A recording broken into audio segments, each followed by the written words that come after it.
This is Coffee with God, and I am Father Jose.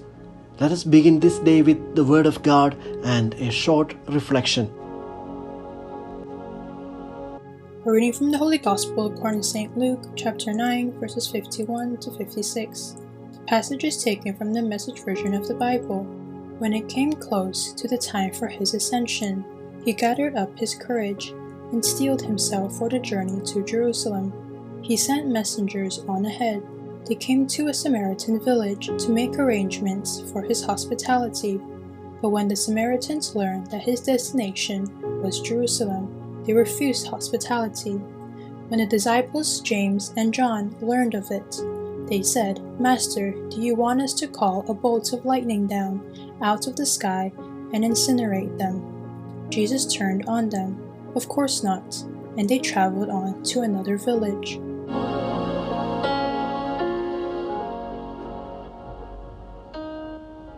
Reflections on the Holy Gospel according to St. Luke, chapter 9, verses 51 to 56. Today, the Church celebrates the memorial of St.Vincent de Paul. His gift for integrating service with profound prayer life is one of his greatest attractions to contemporary Christians.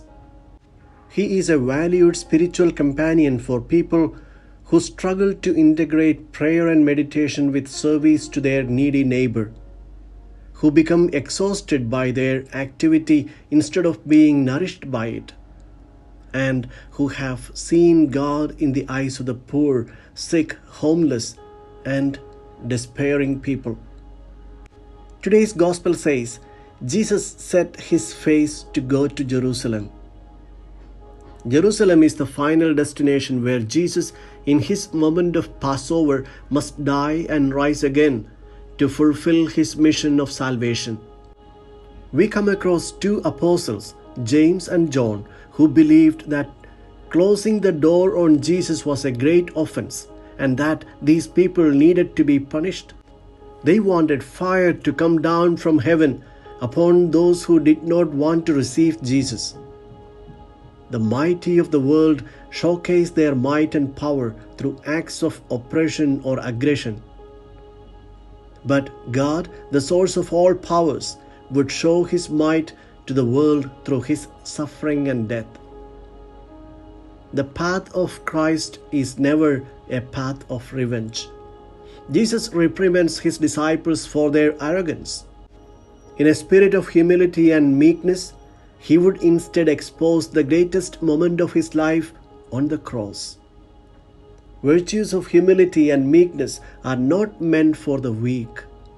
Only the strong can be humble.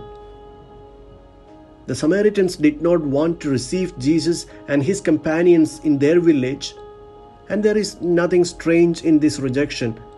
Claretian theologian Father Jose Cristo compares the relationship between the Samaritans and the Jews of Jesus' time to that of the Israelis and the Palestinians of today.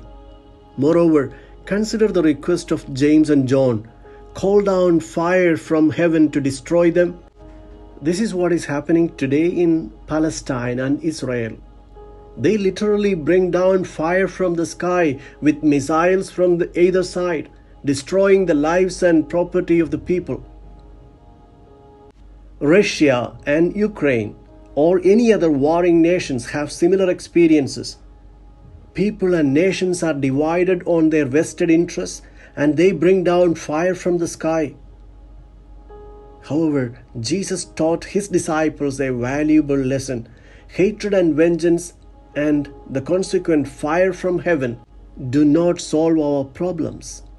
Envy, jealousy, hatred, and anger can burn down our relationships in families, communities, and the church.